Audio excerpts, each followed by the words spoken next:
Hello petrolheads, this is Petrolhead Pete here reporting from PHP headquarters. So what have I been doing? Well, it has finally arrived. I have got for you a really exciting interview with a chap called Shaun, and he is the proud owner of two American trucks, or rigs as they call them in America. One of them is a Kenworth K100 and the other one is a Peterbilt 351. Both fantastic lorries, brilliant lorries. So yeah, as I say, we went out a couple of weeks ago. We went to Shaun's house and we videoed quite a lot of footage, to be honest. So there is a lot for you to see. There's a video with me talking to Shaun all about his lorries. He's telling you how he came about getting them in the first place, what got him into lorries, where he's going with his collection, and basically everything in between. So yeah, without further ado, this is the video. I know you've been waiting for it. You've all been patient. I've had a few messages off people saying, where the hell is it? Well, yeah, I've learned a lot about computers over the last few days, well, a couple of weeks in fact. Files, different types of files, and converting files, and Mac and PC not being very good together. So yeah, I've learned a lot. I'm sorry if it's took too long, but hey ho, that's life, isn't it? But anyway, here's the video. I hope you're going to enjoy it. If you please do give me the thumbs up, do subscribe, and keep in touch. Put some comments in the comments box, and yeah, just get back to me. Let me know how you're getting on with things. If I'm doing it right, let me know I'm doing it right. If I'm not, tell me what I'm doing wrong. So anyway, here's the video. Petrolhead Pete, over and out.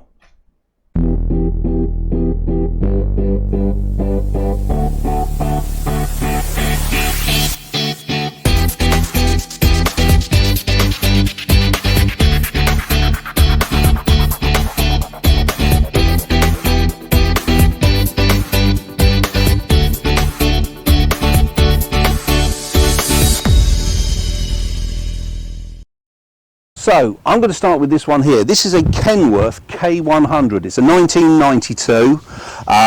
It's a 14.6 litre engine that's got very low mileage on it. In fact, it is a mere 300,000 miles on it, which, if you know your trucks, that is absolutely nothing for one of these. This truck, throughout its life, while it was still in America, which was Kentucky, spent sat in a yard, just stood waiting, because all it ever did was deliver big yachts and boats and things like that around America, all over America should I say, and that's it really. That's all it ever did. So like I say, most of the time it just sat in the yard doing work's all been done on it, bits of bodywork, wheels, tyres, all that kind of thing. What can I tell you about it? 14.6 litre engine. It's got an Eaton Ranger what are called twin-speed gearbox in it. I'll tell you a little bit more about that when we get inside. It's also called an Aerodyne, so it's a K100 Aerodyne. Now the reason it's called an Aerodyne is for two simple things really. One, the sleeper cab has got two windows in the top of it. That is quite unusual, and that's why they called it the Aerodyne. The other is it's got square headlights. The standard K100 had round headlights, so it's just subtle little changes like that. Also, the interior on this is what they call a VIT interior, which means very important trucker. So it's an upgrade they did to the interior. When we get inside, I'll show you all about that and explain it to you, and yeah, we'll go from there. So let's go inside.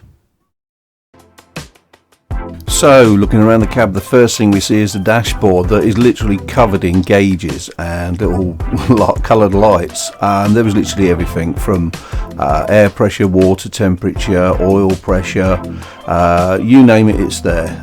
Here you have the dashboard with a switch for just about everything. I think there's even one there that on a rainy day the sun comes out. And looking around, this is the interior. It's all like a buttoned leatherette, with obviously the obligatory Mexican blanket, but this is what makes it the VIT. Very important trucker, very comfortable space. Anyone can enjoy living in here. That you've got the Aerodyne windows that we spoke about earlier on, so that during the day you can see the old cloud, or if it's raining you can have that, but at night time you can watch the stars. What more could you ask for? But so yeah, that's the interior of the K100. On the outside here you can see it's got very clean lines. There's lots of chrome, there's lots of aluminium, obviously there's the paintwork that Shaun has had. The fuel tank there with actually a lock-in fuel cap, so they do hold quite a lot of diesel, so I don't think you'd want to lose any of that, especially in this country. Everything on this truck also is stamped with the Kenworth logo.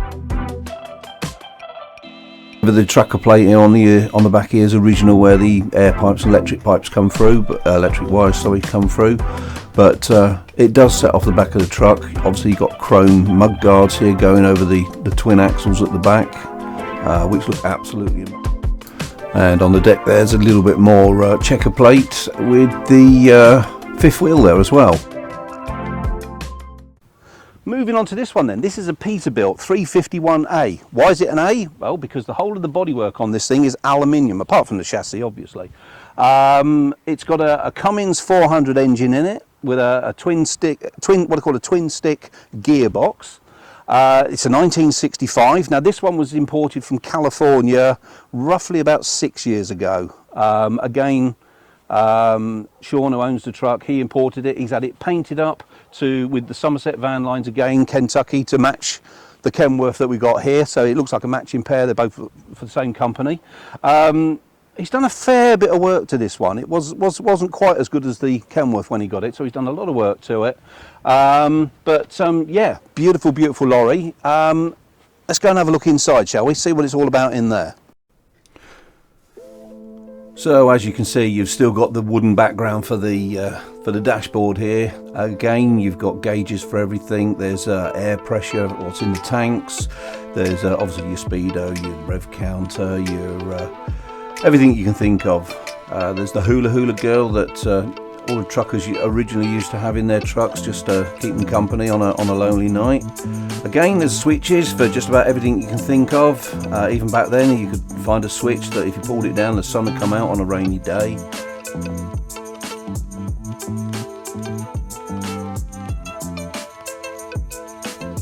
But being an earlier truck, as you'll see as we pan around and have a look around, it's not quite as plush as the Kenworth. It is very basic, but then trucking was very basic back then. It was just a means to an end, a tool to get the job done. However, they did come up with this thing. Look, a little flag that comes down when the air pressure gets low. And just to remind the driver, there's how you operate the Dana Spicer 5-speed gearbox with the splitter on it. Again, we have the aluminium fuel tanks there. I think that could be a modern lock-in petrol cap on that. I don't think they had lock-in petrol caps back then. I said petrol, it was diesel caps. There you go. This truck's got the Swan screwed to the grille there, and 1965. That's obviously the year that the truck was made. Again, Shaun's paintwork there says it matches the Kenworth that he has. Looking down here, that's I believe that's the original number plate off the truck from when it was in Indiana. And then obviously the English version marrying up to the same year, C-Reg being 1965. It looks like these could be original mud flaps on the back there. Obviously not original tyres, they're new tyres. I mean, wanted to polish those wheels up and make them shine like a mirror. So yeah, I'll let this play out and then we'll go over. We'll talk to Shaun and see what he has to say about his truck collection.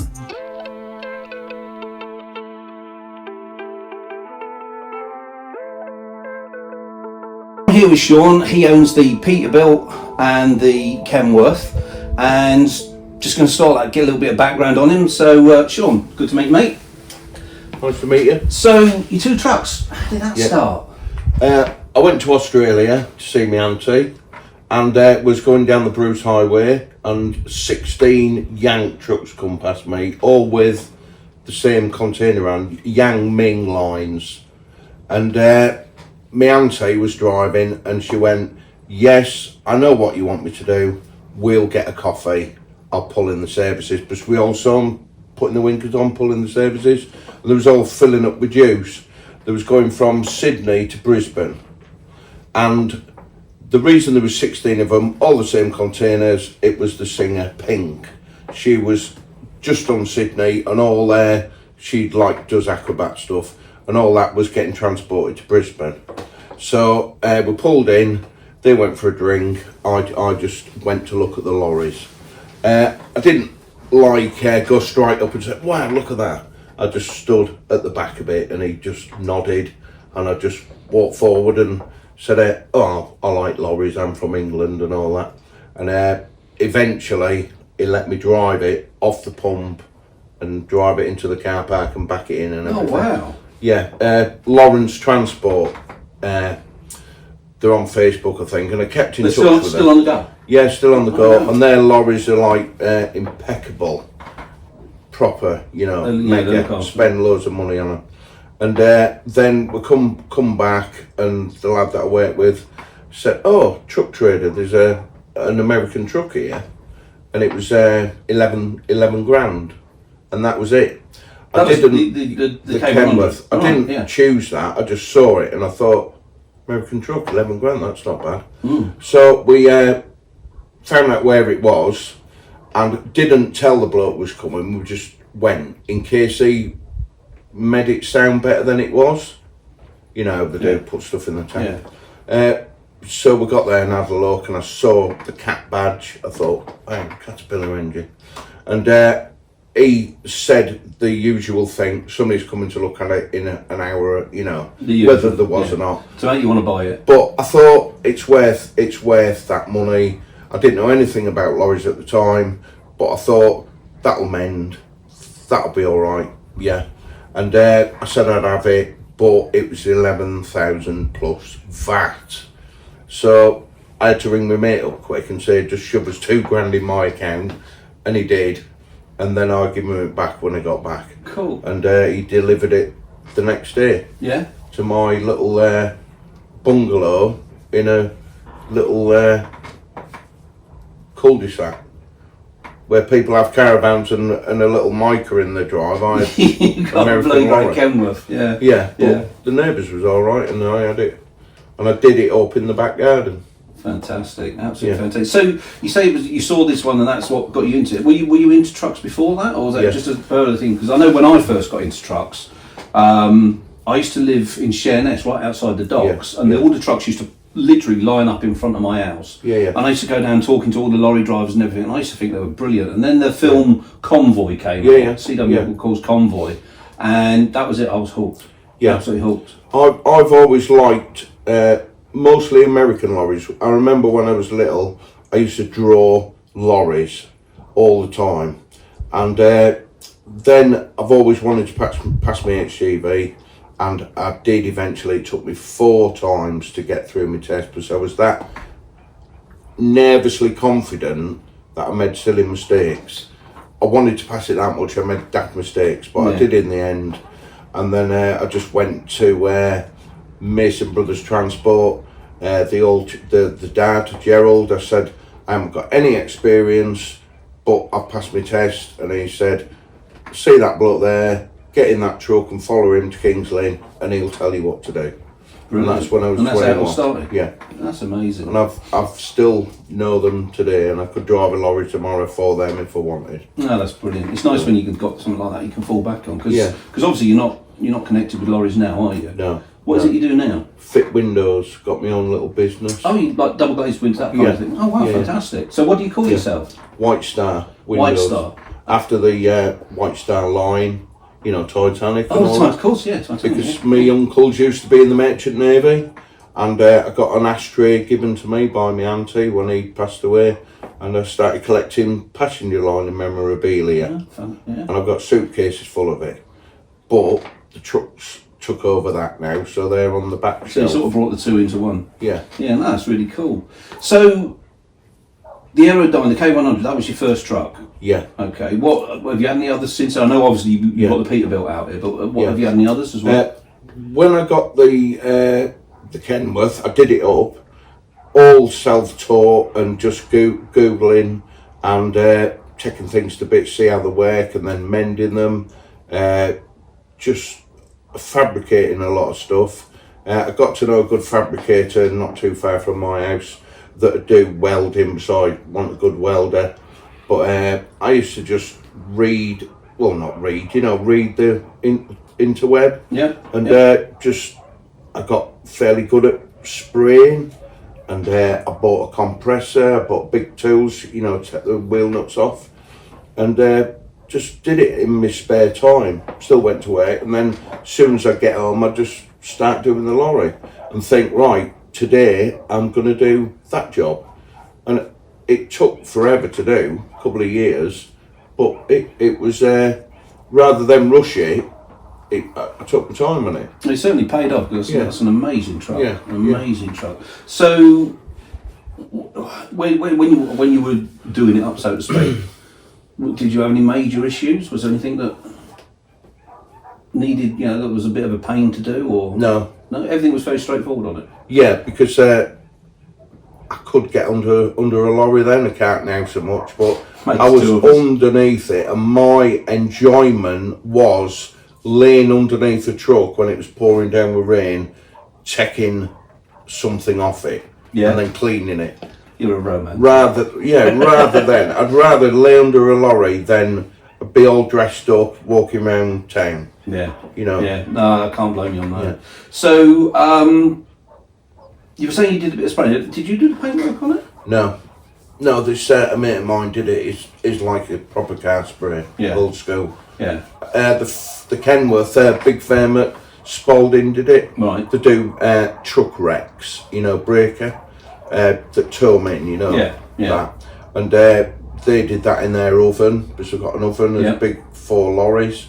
But when I got the Peterbilt, I decided to let my mate do it. Yeah. Because I could, with it being an older truck and not far away, I could keep going down and, making sure. So the Somerset livery on it, what? Yeah. What's the background on that? Right. Somerset houseboats are in Somerset, Kentucky, America. That was their delivery wagon.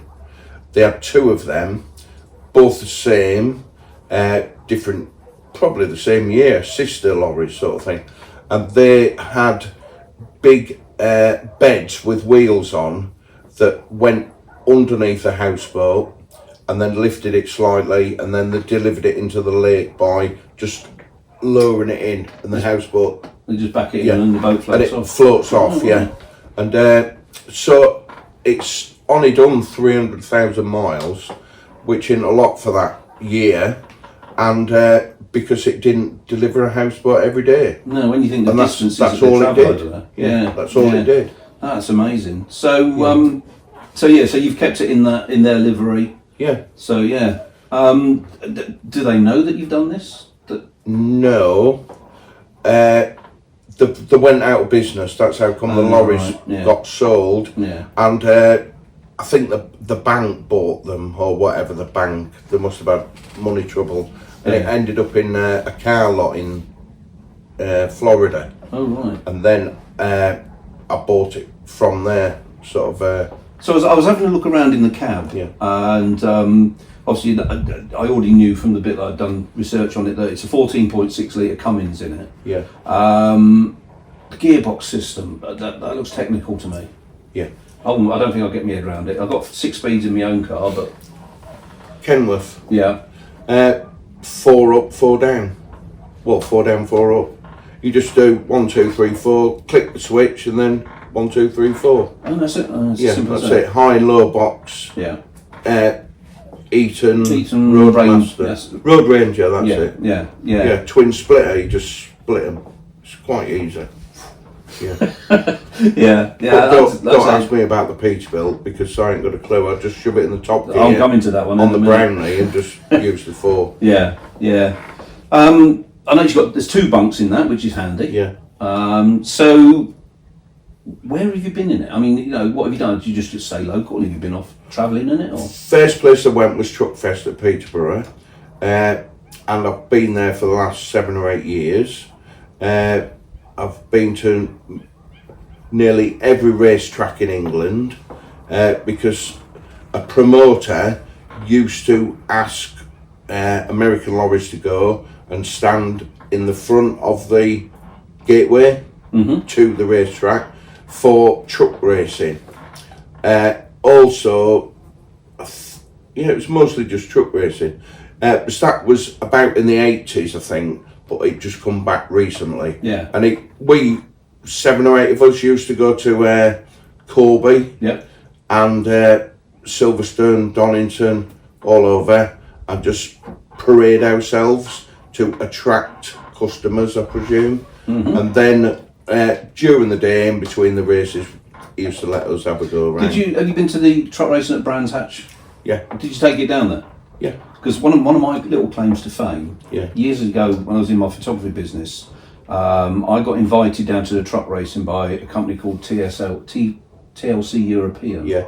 They were based in Snodland. I don't know if they're still on the go or not, but they had 3 DAF trucks that were all customised. One was Captain Scarlet, one was Thunderbirds, and the other was Stingray. Oh yeah. And they actually did a drive of all the classic trucks and the custom trucks around the track, and I actually got to ride in the truck all the way around in the Stingray truck all the way around the track. So I don't know. Yeah. Did you manage to get yours on the track? Yeah. You took yours around. Oh yeah. So you never know. We might have been there at the same time. No. The Kenworth. Yeah. Rockingham. Yeah. Corby. They with us. There's quite a few of us there. There was the Smokey and the Bandit replica one there. Yeah. And they said, to entertain everybody, we'll do a little like start and stop thing. So you set off, and then you had to stop in front of this pallet, as long as not knock it over. That sort of thing. Yeah.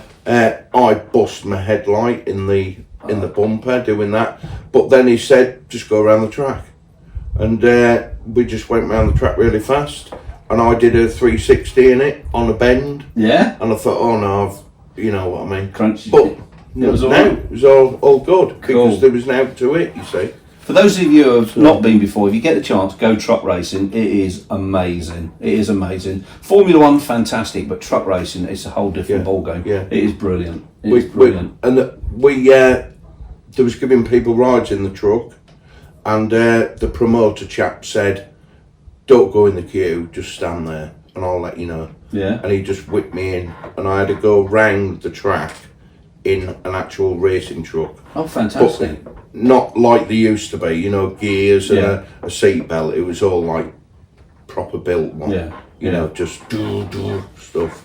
Yeah. I know when I Fast went, as air. Barry Sheen was driving a truck. Really? Yeah. Bless him. But truck racing, I just think it's amazing. So, you was going to ask me what? Yeah, I was asking you before. I know we sort of like went on a bit of a tangent, didn't we? You got the Aerodyne, the K100. Yeah. So, what came after that? Right, I like doing that truck that much. I thought, it'd be nice to get a bonneted one now, and I've always fancied a needle nose Kenworth, and I looked on Facebook because that had all sort of come about a bit more, and I saw one for sale near Seattle, Washington State. Yeah. And it wasn't a lot of money. It was only about $5,000, something like that. So I said to them, I'll buy that truck, sort of thing. And I did, paid for it with PayPal. And then it was a young couple that had it. And they took a bit of time getting it to the port. They said they was going to take it to the port. And I said, what's happening with the lot? Oh, we're getting married soon. You know that. Mm-hmm. And then what's happened to the lorry a few months after? She's pregnant. That sort of thing. So you thought there's only money and... No, I didn't think that. But all I had to do was just contact PayPal, and they'd give them whatever PayPal does. Yeah. And anyway, I got it in the end, and it got delivered to Southampton Docks. And I went with the Kenworth and borrowed a low loader, and went down to Southampton Docks on a Friday night, or whenever it was, when they was open, and put the truck on, and then stayed the night, and then just come back the next day. No, fantastic. Yeah. It's handy being a truck driver, isn't it? Yeah. So, what was the history on that? Do you know its backstory on that one? I think it was a logging truck. No, I'm wrong. It was right. get a bit of history on it. He used to deliver soft drinks in Chicago, apparently. I think that's the same lorry. Yeah. I think it is. Yeah, soft drinks. What's it called? I've got it says on the door. You know that wood flap? Oh right, yeah. Yeah, that one. Yeah, I don't know. We had that conversation. Yeah, it's them. That place. Yeah, that one. Yeah. Then after I got that, I took that to Truck Fest on a low loader, and a friend of mine who's got American lorries, he said, "I love that truck. I want that truck." And I said, "Yeah, whatever." And he didn't get it. And then the third time he asked, the third year of Truck Fest, I said, "The only way you're getting that is if you swap it for that lorry that he was in." Yeah. And that was a W900 Kenworth with a V8 8V71 in it. Right, yeah. And or was it a 92? But it was non-turboed anyway. It wasn't a 92, and it was owned by an engineer, and he'd done some really good stuff on it, and he did swap it. So I then brought that back, and it won my sort of truck. So somebody offered me a fair bit of money for it because it was plated, so he could pull loads of legally. Yeah. And he wanted to move his steam engines. Was that an 8-wheeler or a 6? 6. Yeah. Yeah, it was all right. It was just boring black. You know, now about it. Then I sold that, and then I bought one in America, the same model with a Detroit in it, for £3,000. That was in Des Moines, Iowa. Yeah. And after a year or so of it still being there, because I was going to get it back, I thought about driving it back, getting it delivered. It was the cost of how much it was in the first place that I bought it, but then I thought the cost of it getting it back and then doing it up, it wasn't going to be worth anything. I was going to lose money on it if I wanted to sell it. So I just eventually, after about 4 years, sold it back to the bloke. Oh right, okay. So he just gave me all the money back. He was all right actually. He used to send me videos. Because he was a truck driver in America. Yeah. And he used to send me videos of things that he does. You know, steel works and stuff around Detroit area. Cool. Yeah. So okay. So moving on from that truck, you swapped that one over. You and you sold this other one. So where did you go? What was after that? I got a W923 1965 Kenworth with another 8V71 in it, and I bought that off a fairground chap in the New Forest. Oh right, yeah. I can't remember his name, but me and my girlfriend's son borrowed a trailer again, and went down and fetched that. That was quite rough. So I, another learning curve with a different truck, just taught myself how it comes apart and just did things to it. I really stripped that down, engine out and everything, and just did it how not the Romans, the Egyptians built the pyramids. You know, used blocks and tackled and lift the cab over, lift the engine out, you know, that sort of thing. Just thought I need to get that engine out, and just built a frame and just lifted it out and then pushed the lorry back, that sort of thing, with a electric pulley. So moved it back. There's a wheel this way. So you did all this on your own? Yeah. Wow, that's really clever. Yeah. That's really good, mate. That's really good. Yeah. So what happened to that? I then bought my Peterbilt. This is the one you got now? Yeah. And I knew that I was going to do that up, and the 923 Kenworth was all right, but it didn't have a sleeper with it. It needed spraying up. Everything else was done except the paint job, and somebody that I know wanted to buy it to do up as a caravanette sort of thing, put a box on the back, and he did buy it off me, and he has done that, and he goes on road trips with it and stuff. Cool. He liked it, just the engine. So I sold that. Then with some other money that I got hold of, I bought the Peterbilt as a buying something out of a parts list. Yeah. You want that lorry, that sleeper, that year, everything exactly how it should be. Yeah. Yeah, I didn't have any second best. I just bought everything that I wanted. Yeah. No, that's really cool. That's really cool. Yeah. So what have you actually had to do to the truck since you've had it? Right. I didn't take the engine out because it was in really good nick anyway, and I didn't see the point of taking it out to not knowing enough about the Cummins engine to, really, there's no point in taking the engine out because I could paint it and mess about with it being a bonneted one. There's plenty of room. I did do all the bushes round the springs and everything, and had new bushes put in, put a new axle on the front with brakes, because most American earlier models don't have brakes on the front end. Apparently that's stops them jackknifing. Okay. So, backstory on the truck, where did it come from? What is it? I imported it from California.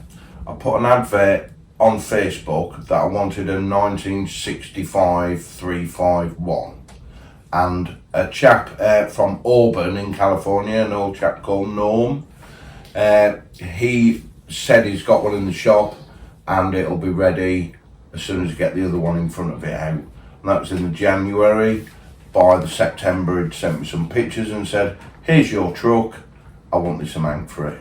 And that was an old chap, he's probably in his 80s by now. He used to race NASCAR, so he had a bit of a bad accident and lost his arm, and I had all that through his wife. His wife's told me a lot about him. Really nice chap. And when I did get the truck back, he had given me a lot of stuff for free. Really? He was retiring, and he was giving me bits that he knew that I'd use on the truck. That's handy. That's really handy. Yeah. That's good. So, from here, what's your plans? Are these your forever trucks now, or are you thinking about getting something else? Or? Right, they're forever trucks. I've got what I want. Yeah. I don't fancy anything else. A Mack, anything like these bigger Peterbilts, 359s and stuff like that. I don't fancy one of them because I like what I've got. The 351 gets more attention than I know it does from that cab over. Yeah. Yeah. I want a trailer now, but it's not going to have windows in or anything, American flags on it or anything. I would like a polished aluminium box trailer. Yeah. With that I could live in. I was just going to say, would you convert it to? Yeah, but I wouldn't put windows in it. No. Because 9 times out of 10 you just sleep in it and make cups of tea in it. Yeah. But it'll look right. A lot of mates of mine have got caravans on the back of their Yankee trucks, and what looks worse, going down the freeway with a caravan on the back. So if you got a trailer then, what would it be? 30 foot, 40 foot? Yeah, I'm going to get a short one. From America. Yeah. It's got to be an American, proper American. Proper lights and all the bits and pieces on it. Yeah, I wouldn't convert a British one because it'd just spoil. Would you paint it up to match the trucks? I probably would put the blue and the white on it if I couldn't get it polished. But polishing I don't really like that much, but it'd be nice if it was a ribbed aluminium trailer. Yeah, that'd be really cool. Really cool. So these are forever now. Then you're not thinking of any forever. So no. What's your plans for the next year? Are you taking them to shows? Are you? Yeah, we're off to the next show. I've been to every show, not every show in the UK, but I've been to one every weekend.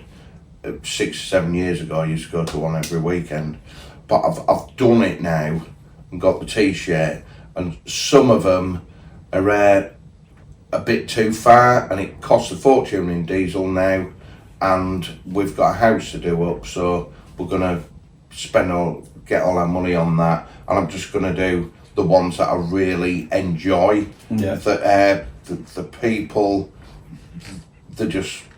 you can talk to somebody, whereas other ones, all they're interested in is flashing lights and air horns. Yeah. Kettering is one that I like to, but you talk to the old school chaps about engines and about stuff like that. Yeah. Whereas Truck Fest is a bit played out now. It's not very commercial, Truck Fest, I think. Yeah, I know it's a commercial show, but you know what I mean. It's very clicky. Yeah, they don't look after the Yankee trucks, which are there to bring the people in. Yeah. But they just don't seem to. They just think of their money lying in their pockets. That's why I don't go there. So you're going to do Kettering this year? Kettering and Rempstone. Rempstone, that was it. Yeah, I remember you saying about it earlier on. Yeah. So Kettering show, when's Kettering? That's September time? Yeah. Yeah. Yeah. And you say you're going to do Rempstone as well? Yeah, that's July, middle of July. Okay. It's usually really hot there. I do usually go to Revesby show, which is just up the road. Yeah, just around the corner from Boston. Yeah. So yeah. Guaranteed hot weather there. Yeah. And I don't book into shows, I just turn up. And if they let me in, they let me in. If they don't, I just... I was going to say, with something like that, they're hardly going to turn you away. Yeah, it's like at Revesby, I just go in the back entrance and the bloke comes out of his caravan, the boss, and just nods. Yeah. And I just go in. Just drive straight in, yeah. Because it's there for people to look at. I'm not going in there to get in for free. No. I'd pay to go in. Yeah. But I just like to show people an American truck. Yeah. Yeah, and there's a heck of a lot of a following in them for American trucks in this country. Yeah. I know I grew up loving American trucks. I used to watch all the TV programs like, remember BJ and the Bear? Yeah. Things like that. Yeah, that one was a K100C with the round headlights. Yeah, there was something, I can't remember what it was. There was something that was different about the C. Something to do with the sleeper cab and the design on the side, the way it was put together, but I can't remember what it was. Yeah, I think it's I know for a fact that the glass is different. Yeah. So somebody gave me some glass out of a C and it wouldn't fit my E. Right. Okay. So I know there was something different about that particular truck. Yeah. Other than it had a monkey in it. Yeah. So you're planning on these two shows this year, and I guess you're going to concentrate on getting your house done, aren't you? Yeah. Yeah, no, I don't blame you. But I'm not neglecting the trucks. I've just put 6 new bushes on that Peterbilt, Hendrickson walking beam suspension. Yeah. And I put 6 new bushes on it, which cost a stupid amount of money and time, but I know that it's right now. And the Kenworth needs MOT in every year, so I'm going to make sure that's all right. And I clean them every couple of months. Yeah. Give them a good clean. Yeah. So now starts growing on them, sort of thing. But I have to keep them outside. No, they look immaculate from what I've seen around them. Yeah, they're definitely. So I guess that's it, to be honest. Yeah. All I can say is thank you for your time. You got 2 amazing trucks there. Yeah. And thank you for letting us come down and have a chat with you and a nice cup of tea. And unfortunately, I didn't bring the Petrolhead Pete cup. I have used this one instead, which is just as good. I was going to write Petrolhead Pete. Sean said, "Why don't you write Petrolhead Pete on it?" But I thought, no, it'll spoil the cup. So, but next time I'll have my cup with me. Don't worry. So, thanks, Sean. You're an absolute star. Thank you for your time. If you like what we did today, please subscribe, please press that button. I will be doing other interviews. There's a lot coming up over the next few months. And it'd be great to see you there on the channel and giving us a bit of a comeback in the remarks and the messages and whatnot. So, that's it. Petrolhead Pete, over and out.